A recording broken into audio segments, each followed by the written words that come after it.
Ang gagawin natin ngayon, ang atin may share ay magpa-planting tayo ng carrots. At makita natin, mayroon tayong garden soil at mayroon barbecue stick at itong carrots. Wala tayong plastic seedling, yung lagayan para i-replant. At ito na lang ang ating gagawin, na ang tawag dito balat ng saging or upak ng saging. At dito natin ilalagay yung lupa at ipaplanting natin dito para itatanim dito sa ayan na ginawa natin na pagtataniman. Ayan, okay na po ito at ready for planting na po ito at mayroon na ito mga fertilizers. Bago tayo magpapatuloy, ang atin ngayong kalagayan dito ay mainit at maaraw ang atin ngayon location. Shout out sa mga nag-subscribe sa atin channel Tanim Oras Vlog sa YouTube, at sa lahat po ng manonood, salamat sa inyong suporta. Ang atin ngayon makikita ay magsisidling tayo ng varieties na carrots. Wala tayo ngayon plastic tree nga pagsisidlingan at gumawa tayo ng balat ng saging or tawag dito upak para gagawin natin dito seedling sa itatanim natin sa itong varieties. At maganda sana dito ang pagtubo.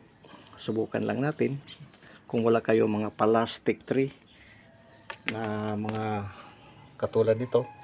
Ito naman ay sa itlog na seedlingan natin. Meron na ito laman, pinapatubo na lang. At cauliflowers naman ang sinidling para lang sa pantanim ng mga garden or sa mga paso or sa mga backyard natin. Sa atin naman pagsisidling, at hindi naman tayo kailangan na bumili sa mga plastic. Ganito na lang ang ating ideya. At maganda pa ito dahil hindi mainit. At tatabasin lang natin ng ganito. At kailangan lang natin butasin para malagyan natin dito ng takip. Kakatin natin ito ng ganyan.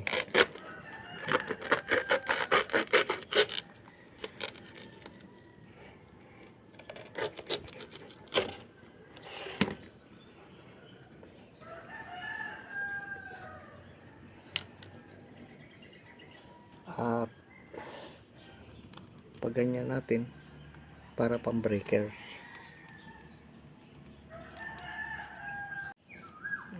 Tatabasan lang natin kaunti.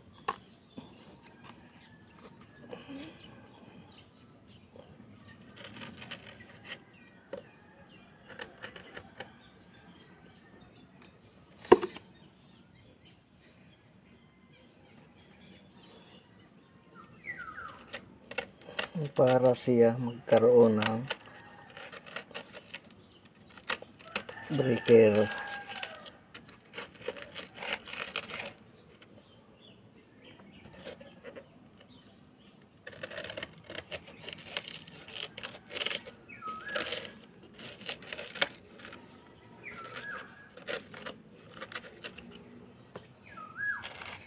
Ayan na siya. At pwede na siya masalpak. Ayan.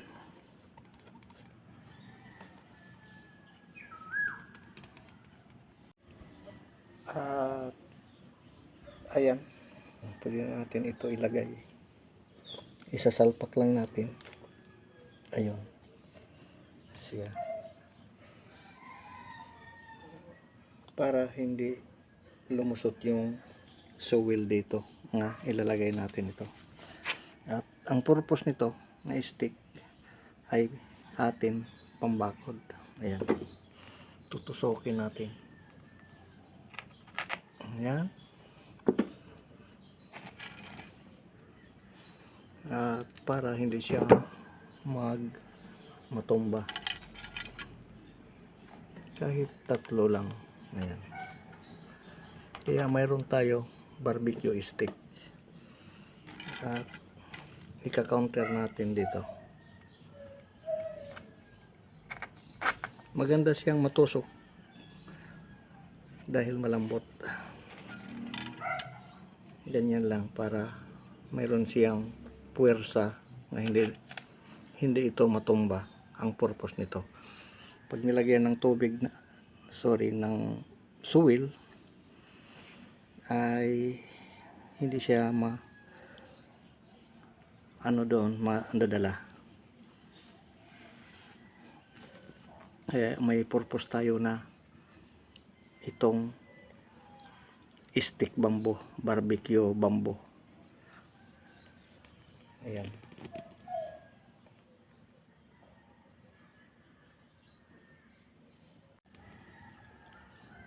Ayan, at lock na siya. Ayan.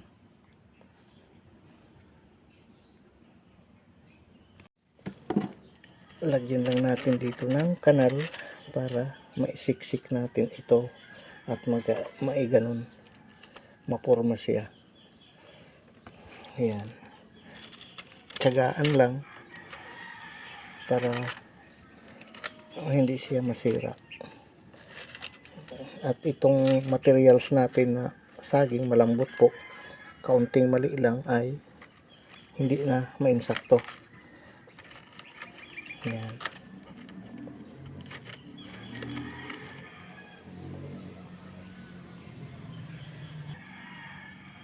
Ayan na siya, at smiley pattern na siya, nakangiti. At isasalpak lang natin ito para mag-insakto. Ayan. At itong nakuha natin na dito sa portion, ibabalik natin din ito mamaya para walang lusot at okay yung sewel dito. Ayan na siya. At lalagyan naman uli ng barbecue stick para pantukod. Gaganyanin lang natin. Ayan. Tutusukin natin dito para pinakalak siya. Ayan.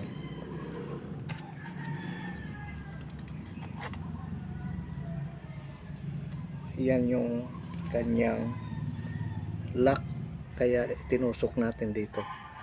Mga 5 days or 7 days pag planting, pwede na natin ito ma-pull out at hindi ito masisira, hindi pa siya mabubulok. So ayan, natapos na natin yung ating seedling tree ng saging o seedling banana. Ay pwede na natin ito i-transfer itong lupa dito, your soil. So itong mga na sobra natin, at para hindi maglabas yung lupa at atin dito din itatakip. Ayan, i-break natin siya. Kaya lang mabusisi lang ito, pero hindi naman tayo bibili ng seedling tree. Ayan.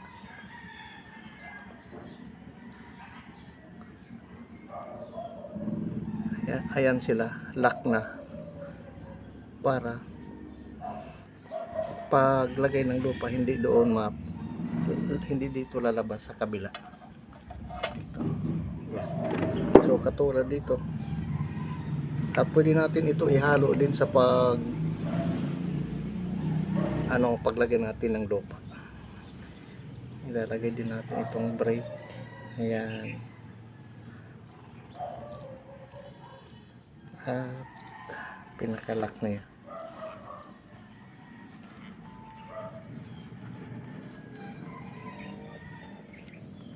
Para hindi lumusot ang soil. Ayan. Kita natin. May lock na siya. Ayan. Hindi na siya doon tatagos yung lupa. Alright. Ayan.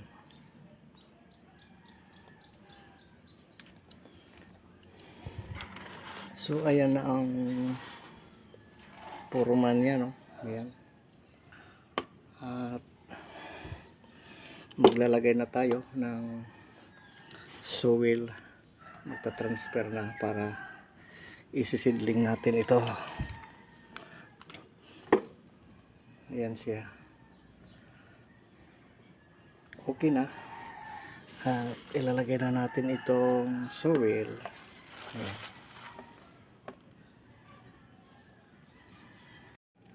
Nakita natin wala tayong nasayang na mga materials kung dito natin ilalagay din. Ayan na maliliit. Wala tayong kalat kundi napakaganda gawin ganito at healthy dito ang mga pananim.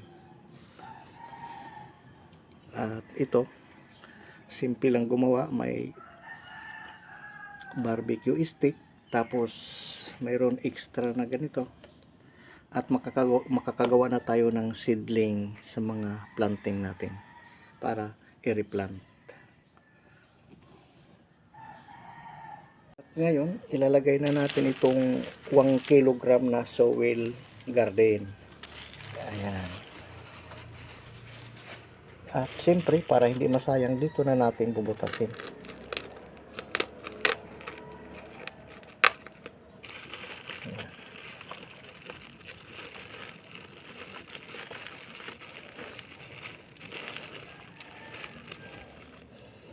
Siyempre maging maingat lang para hindi masayang ang soil. Ayan. Meron siyang mga plastic sa loob. So, binili lang ito sa mga mura lang doon sa mga agriculture o nagtitinda ng mga sa seedling.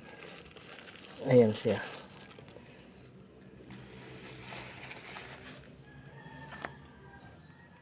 At gamitan lang natin din siya ng ganito para maganda. Ayan. Ano kaya to? Wow. Parang stone. Maganda yung mga garden soil. Ayan. Mura lang to.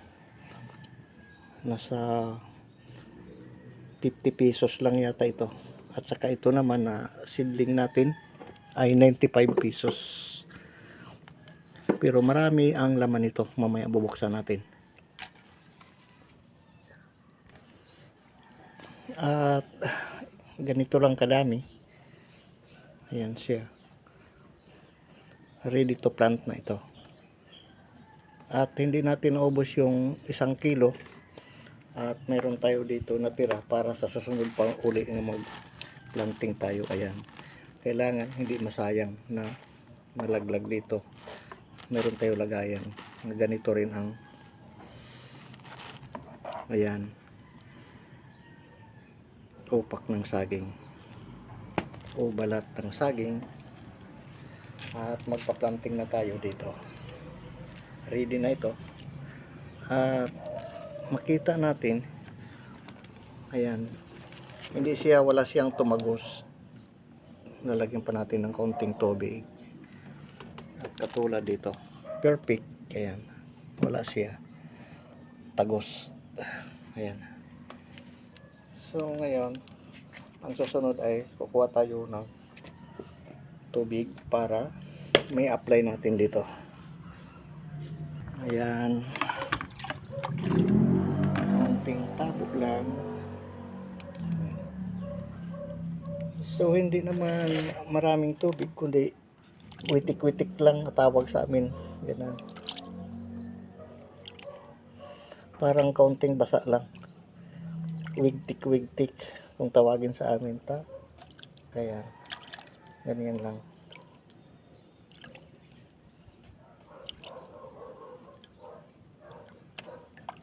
Kailangan hindi ito ilagay sa mainit pag mag-planting tayo ng seedling. At hindi na natin ito binutasan ang gitna. Sakali man mabasa siya, dito lang siya dadaan yung tubig sa dulo. Okay, planting na tayo. Bubuksan na natin ito. Ayan.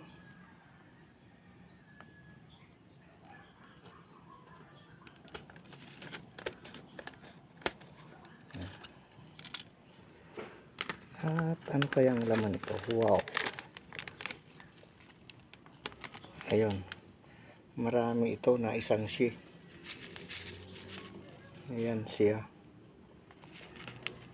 Kaya konti lang ilalagay natin dito dahil konti lang ating pagtataniman. Napakarami ito palang na seed na ito.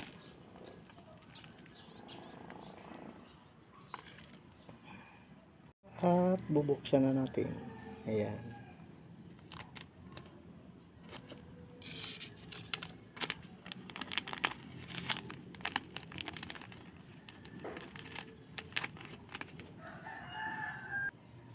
Ayan, at ibudbud na natin. Ayan.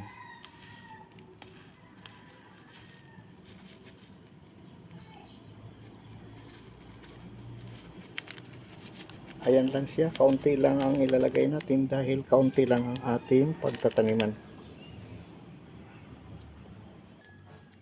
Okay, ready for planting na tayo. Ayan. At isa-isahin lang natin to dito, maliliit eh. Ayan.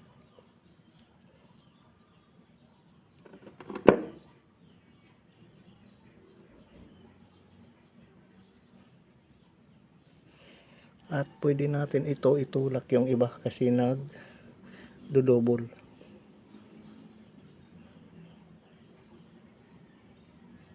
Ayan. At ayan, may tanim na natin. At kakabirang to natin ng kaunting soil pa. At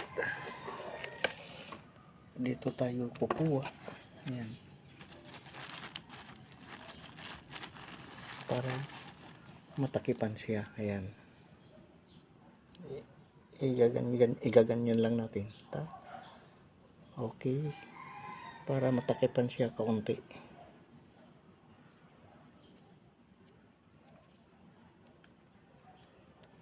At ayan, natakipan na.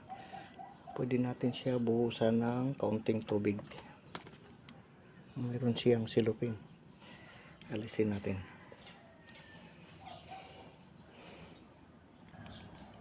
At lagyan uli natin ng tubig.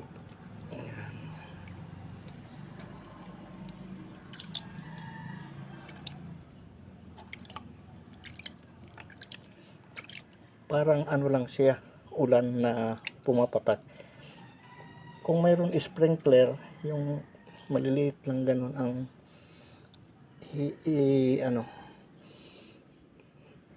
ilalagay sa tubig, ay maganda. Pero wala tayo sprinkler, kaya kamay-kamay na lang. Pwede naman. Ayan.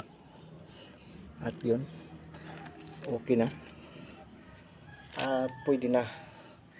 Antayin na lang natin yung kanyang pagtubo. At ngayon, tapos na tayo gumawa ng seedling tray at hindi tayo magasto magbili pa ng sa palengke ng mga plastic na pag replanting para mai-transfer.